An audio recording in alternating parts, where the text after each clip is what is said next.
Good evening, dear viewers. Hello and welcome to a new episode of Business Insider. I'm your host for tonight, Mohammed Abdurrahim, and tonight we'll be talking about the horizons of economic cooperation between the brotherly countries of Egypt and Sudan.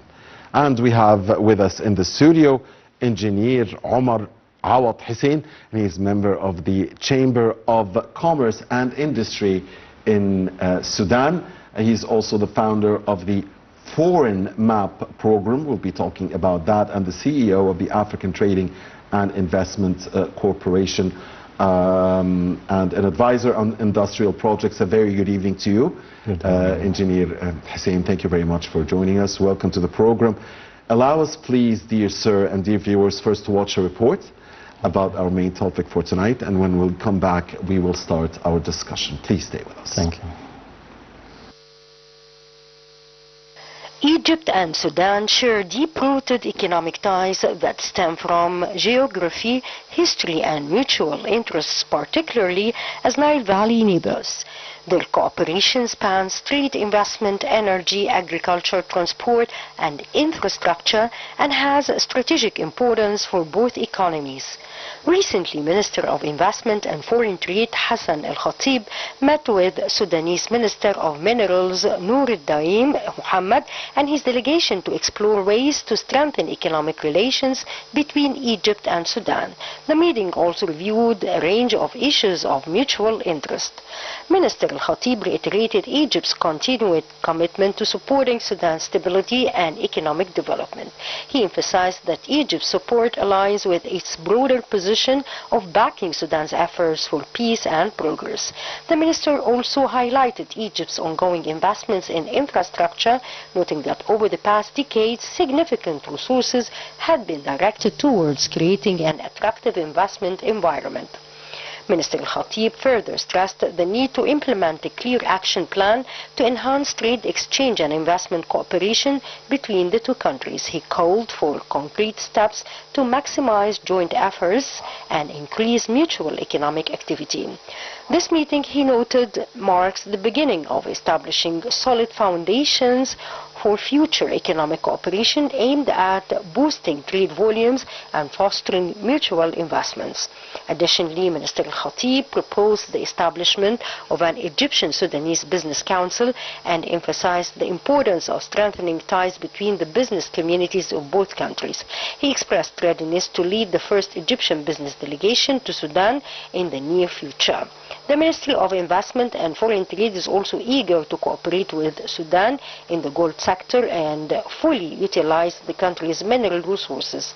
Minister Khatib suggested that potential collaboration in training and human capital development, underscoring the importance of setting a date for the upcoming Egyptian-Sudanese Joint Trade Committee meetings, which would address key bilateral cooperation issues. For his part, the Sudanese Minister of Minerals acknowledged Egypt as a second home for the Sudanese people and expressed appreciation for Egypt's ongoing support in various international and regional forums.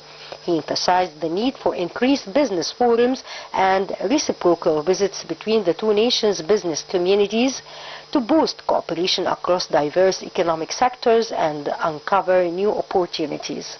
The Sudanese minister further highlighted the wealth of resources and advantages both countries share, noting that those offer significant potentials for further integration and collaboration.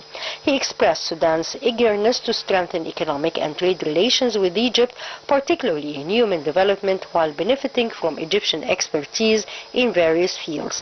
The meeting concluded with a comprehensive review of potential joint economic projects, focusing on investment, trade, and mining, critical areas for advancing the development agendas of both nations. Egypt is one of Sudan's largest trading partners in the region. Trade includes food products, construction materials, machinery, chemicals, and manufactured goods from Egypt, while Sudan exports livestock, agricultural products, and raw materials to Egypt. Egyptian companies also have invested in agriculture, mining, banking, and construction sectors in Sudan.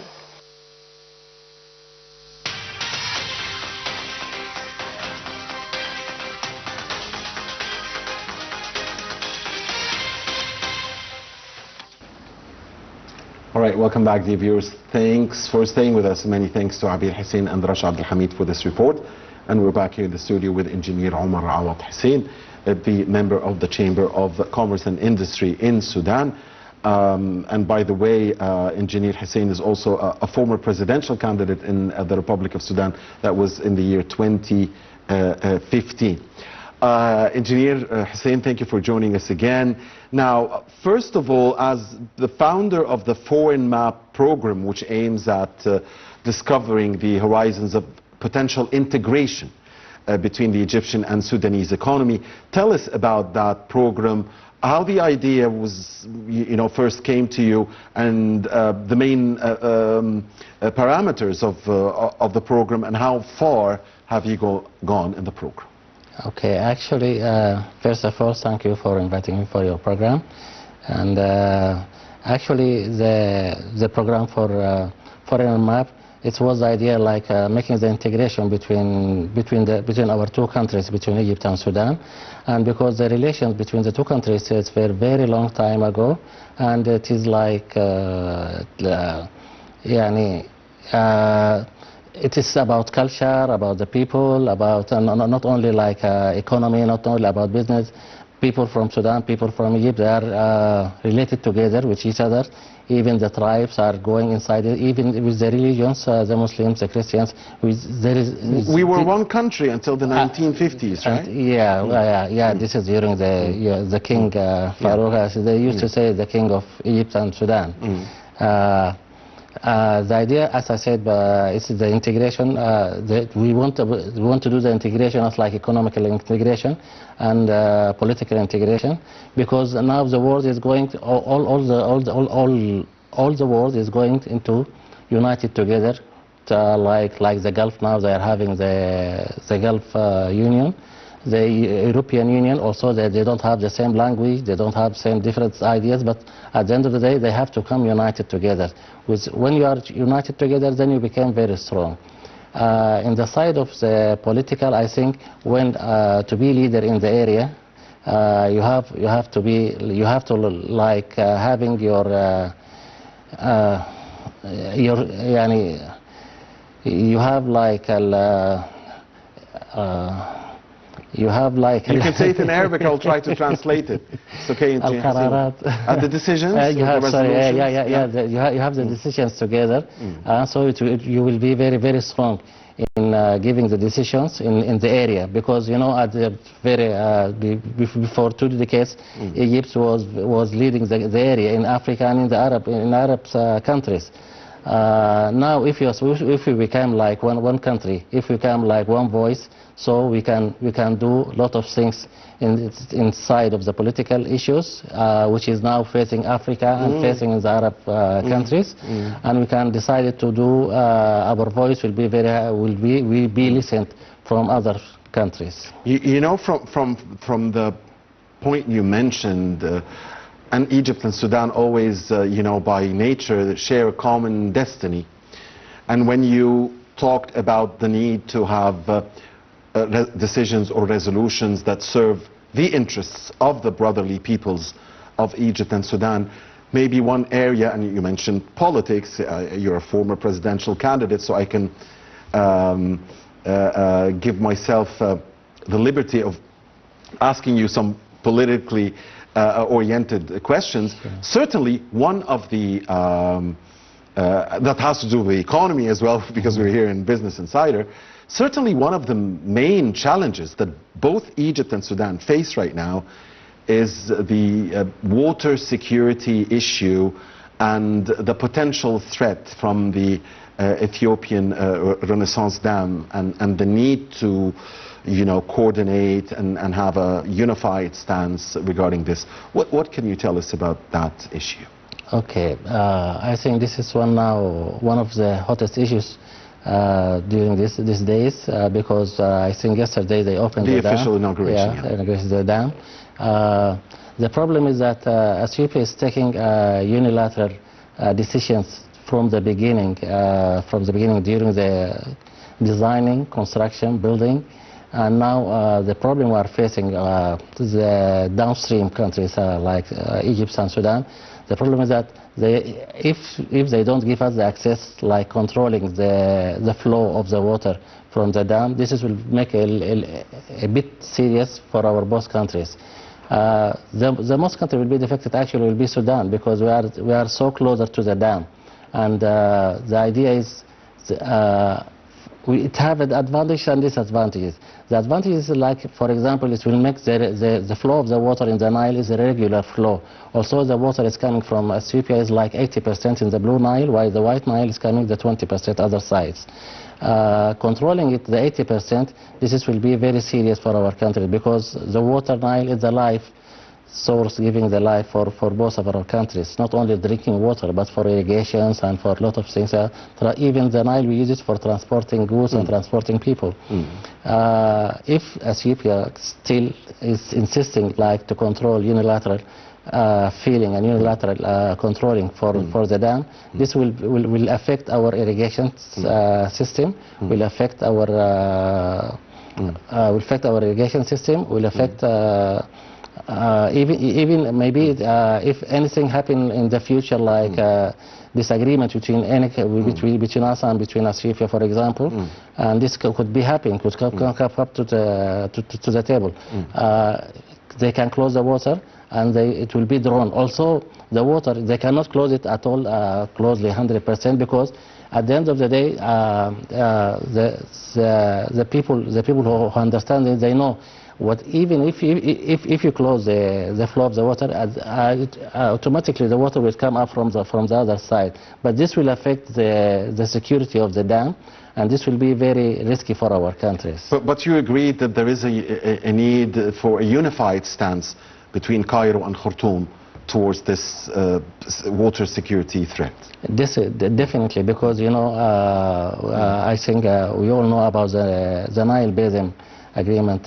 This is like the 10 countries whose not only the upstream, the water, the sources of the White Nile and the Blue Nile are coming from. But the problem is these people will not be affected like the downstream, like Egypt and Sudan, because those countries are the sources. But while for us, this is the point, that we are not controlling the water is coming out. Although the agreement, which was in 1959, that giving the shares for the water between Egypt and Sudan, Egypt have 55 point something million, and Sudan. Now the population have increased, and the need for the water have increased for the both of countries.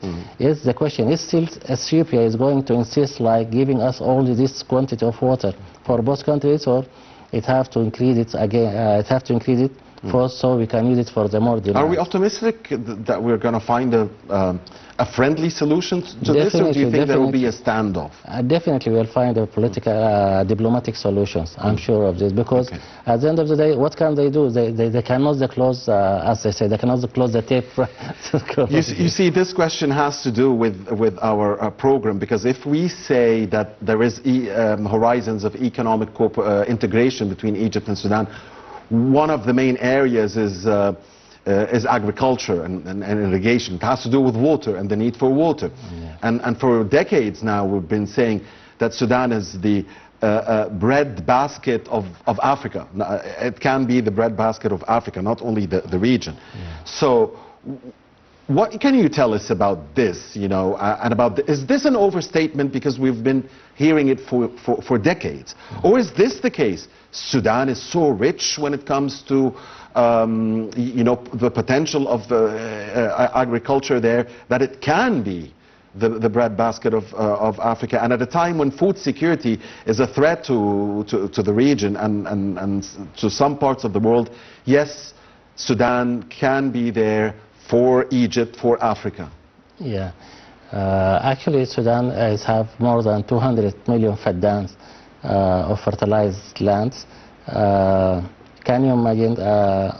Egypt also have have the know-how, have the good experience of irrigation, have the good experience of controlling the seeds, the quality seeds, the fertilizers, the management, and have the market, and also have the technology, and have the machineries also, because yeah, and I think Egypt, depending in a very huge of people here, depending like in farming. I think this will be a very good opportunities for us, because when we bring this technology and we bring the experience of Egypt, and we have the land and we have the water in Sudan, this will be like a good integration and good cooperation between the two countries.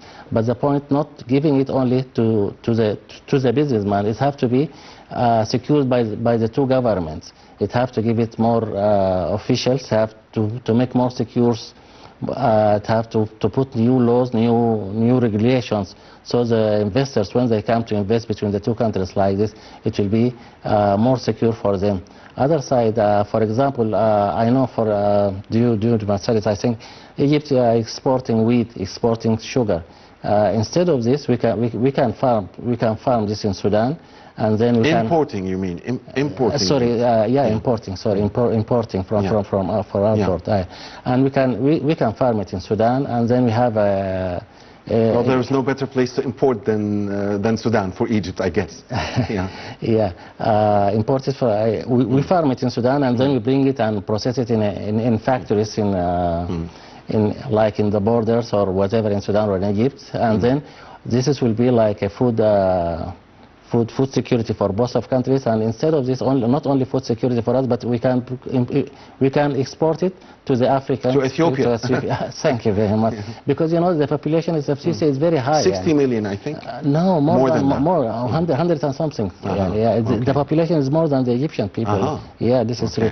But the income there is very weak, not like Egypt here. The advantage also I'm saying here, like Sudan, Egypt, I think like if we get the both the people, it's almost we can say like we have more than 160 million consumers. This is not a small amount of people. Of course, Just as you mentioned, you're accurate, engineer.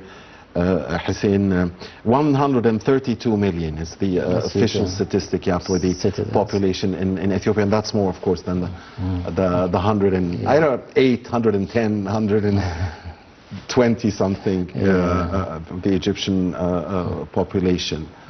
Also, also 108 in Egypt, and of course more than 10 million abroad, This is the Egyptians. This is not only the other people who are. Of course, more than 10 million. More than 10 million, including our brothers from Sudan. Of course, are here in their second country, in their first country actually as well. Engineer Hussein, since you mentioned that there is a need, we see politics are so intertwined with the economy.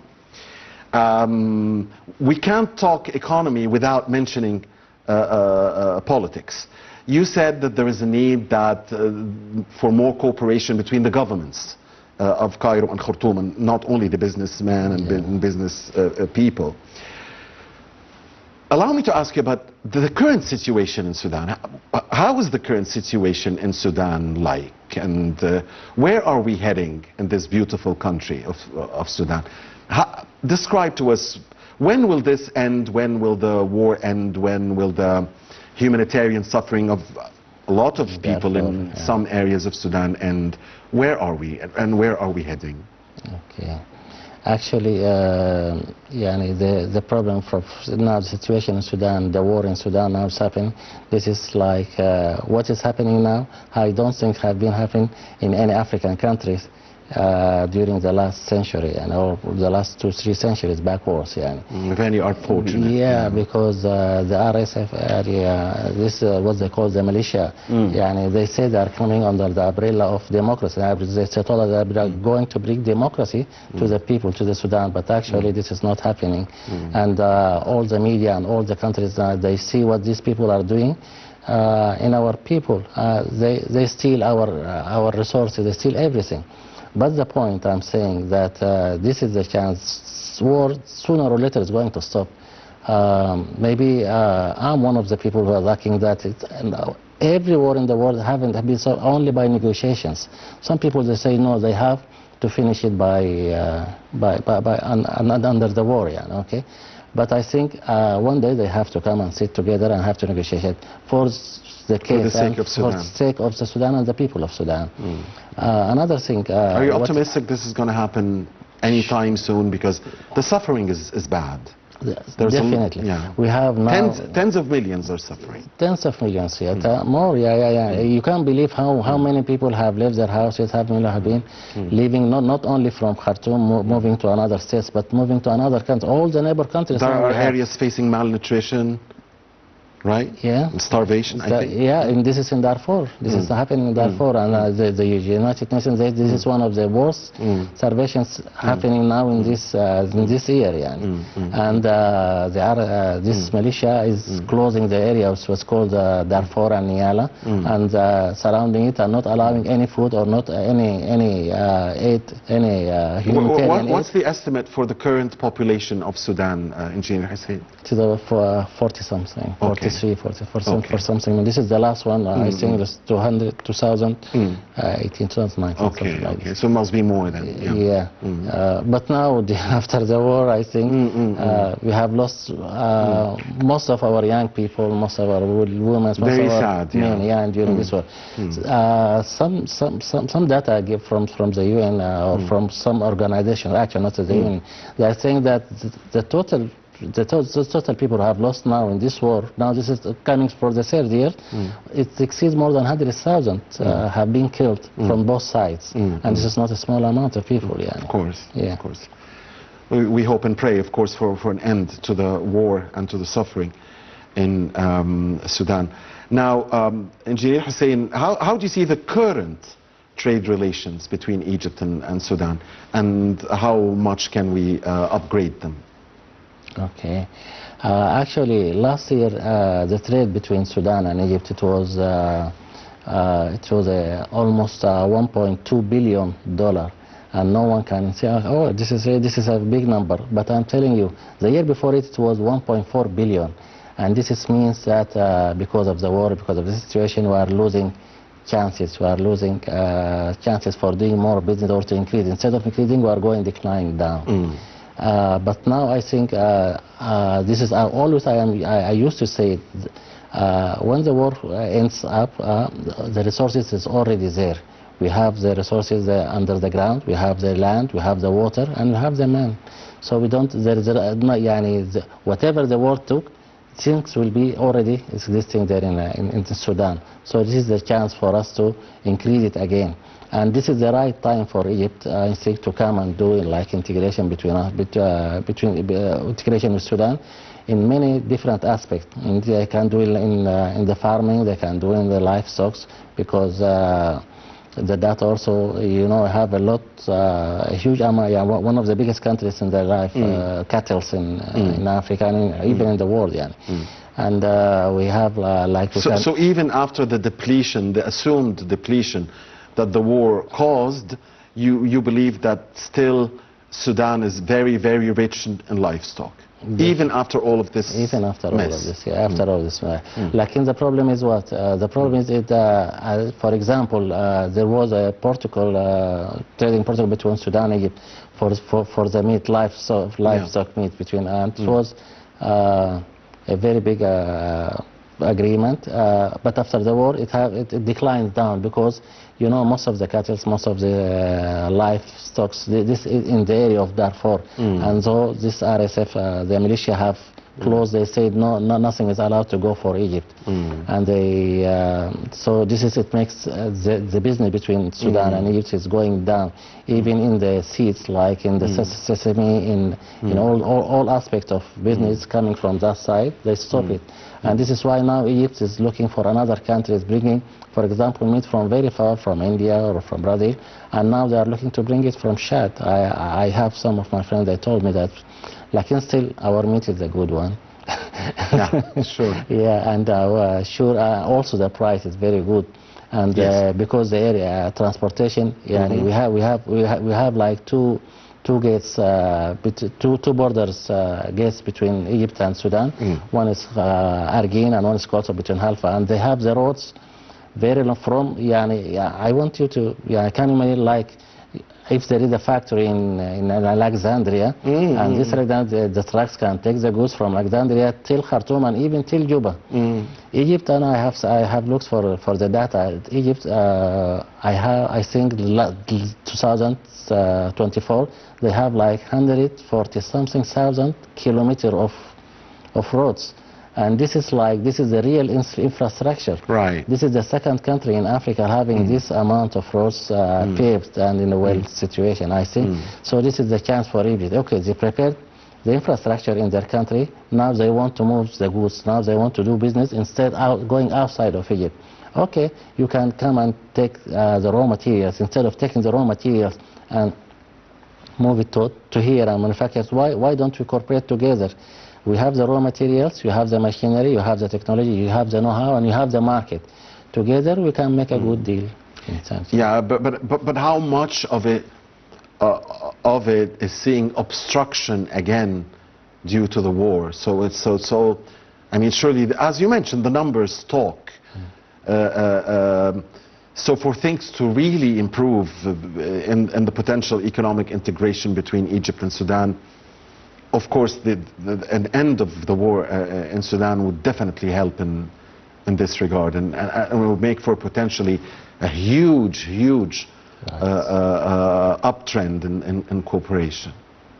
Okay, I think during the war and during the hard time... Sorry to interrupt you, although many also say that in times of crises there are lots of opportunities. Exactly. So are you in favor of that theory? Do you think even with the situation now there are huge opportunities still?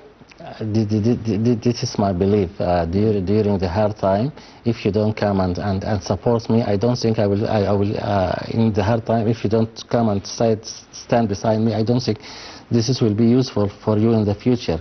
Now why you are giving, for example, the idea like you are giving Egypt, for example, reconstruction. A lot of projects for reconstruction, like the bridges now in Khartoum, now they already have been given the contract to Egyptian companies. Yeah. Okay, I give you for example, like China. China now is inventing Africa. In which way? All Africans have a conflict. We all know this. Unfortunately. Yeah. Okay. But what do? They look far-sighted away. They know this conflict one day is going to stop, and they came and invest.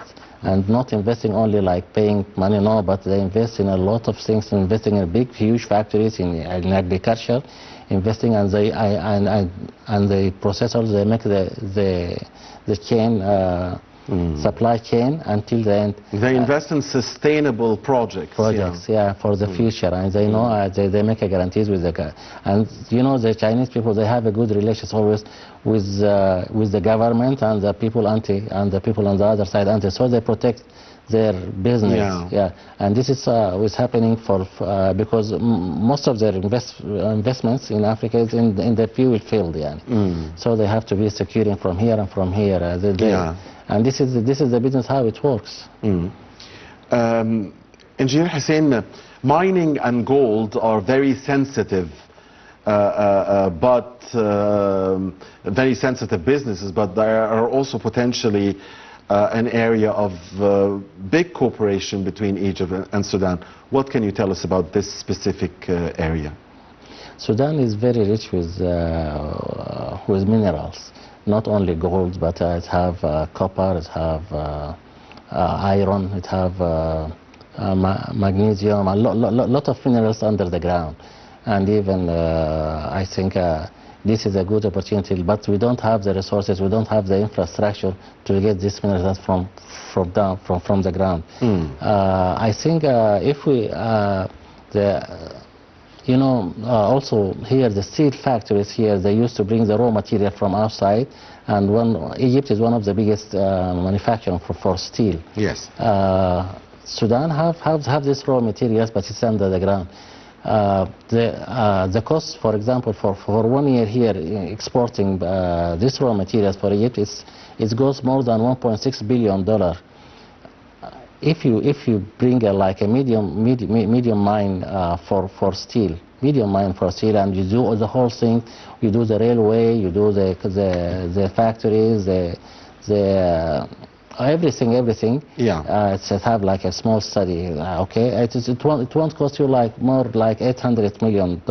So I think if Egypt invested in this, and so they can bring the minerals from Sudan, invest, and it will be much cheaper and much easier for them, because can you imagine these people?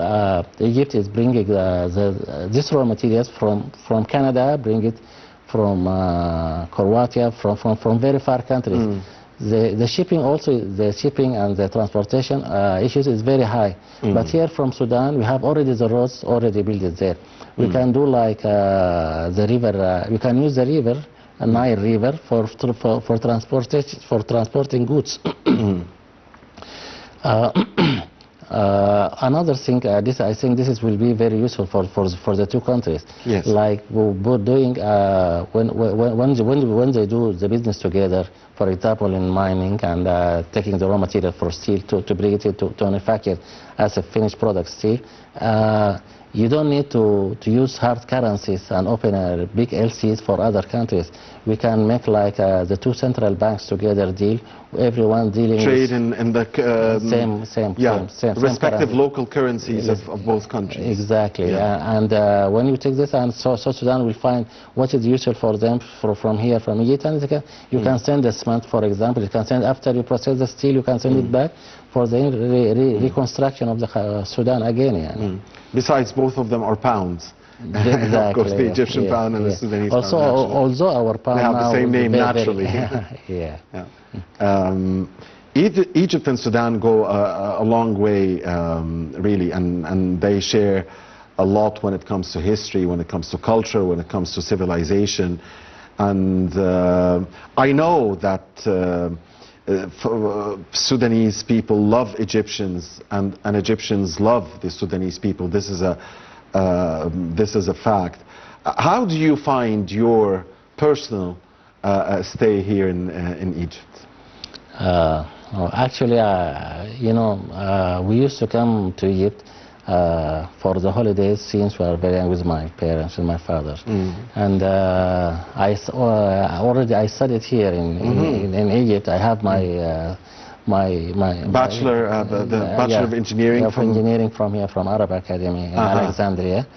And we used to do business between for our family business. We have to do business between Egypt and Sudan, because father was having a lot of relations, and now also I built my own relations. And finally, before the war, we came and stayed here. Most of the Sudanese people feel like they don't feel that they want to go out like different country. You come here, you feel homey. They don't want to go to Europe, for instance, or the West. Middle East, exactly. They feel homey here, and the majority of Sudanese people, they have flats here, they buy flats. They feel that this is the secure for them here, and this is actually what is happening. We find really what is happening after the war. Egypt has opened the doors for us. Everyone is welcome to come inside Egypt. They didn't look for the passport at the beginning of the war. I'm talking at the beginning of the war. Everyone, okay, this is your country, come inside, please. No one is asking for the visa, nor was asking. But after that, because and this is for the right for the Egyptian country, for the Egyptian government, they have to protect their security, and they have to check everyone who is coming, who is going out. No one, if anyone is saying that Egypt have done this is very bad with bad treatment, I'm telling them this is a high level managerial to have to keep their securities, and this is the right. If Egypt, this is what's happening for us, by the way, because our borders was open. I'm sorry to say this, this is like a big mistake from the previous government. And our passport, I'm sorry to say this also in public, our passport have a big issue, because everyone coming from Africa or wherever, he can buy the Sudanese passport. And this makes the problem now for us, is that Sudanese cannot go to the United States, because they don't trust the issue the Sudanese passport. So if you don't control your country, you will lose it, and we are very happy that this country have a very good security.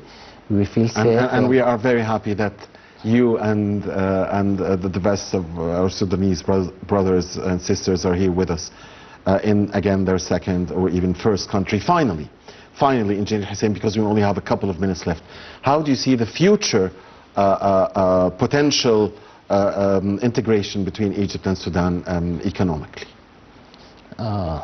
I see the future is bright, but it have to have the goodwill between the two governments. If there is a goodwill, this will be very useful for both of us. We can share the raw material from Sudan to Egypt. We can share from Egypt the technology and the capital and the good experience in the market, international market. And as you said at the beginning, the relation between Egypt and Sudan is not only like economically, but economically will complete the process for this. The most important thing for this that the two governments have to make, as I said, a very good, very strong regulations and laws, and like doing to encourage the investors from both sides to come to invest in each country. You have to do like the one window process, facilitate the things, stop the custom between the two countries. As if something manufactured in Egypt, you can send it to Sudan as it is the same country, not paying customs here and paying customs here. And definitely cooperation between Egypt and Sudan is a win-win situation between two brotherly countries. So win-win between brothers, for sure. Thank you very much, Engineer Omar Awad Hussein, member of the Chamber of Commerce and Industry in Sudan and founder of the Foreign Map program, a program tasked with economic integration between Egypt and Sudan. It's been a great pleasure having you with us. Hope to see you again. Thank you very much. Thank you, Engineer Hussein. And thank you, dear viewers, for watching us. Please stay with Nile TV International.